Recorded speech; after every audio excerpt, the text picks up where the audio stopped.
美国电影网站 TC Candler 昨天公布2025年全球100大美女名单，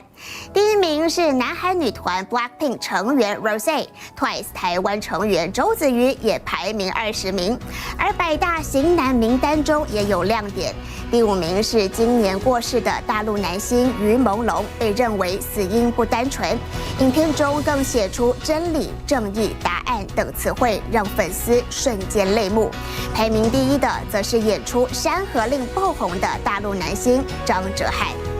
新闻最后带您一起来看更多资讯，请锁定中视新闻 YouTube 频道，按赞、订阅、分享、开启小铃铛。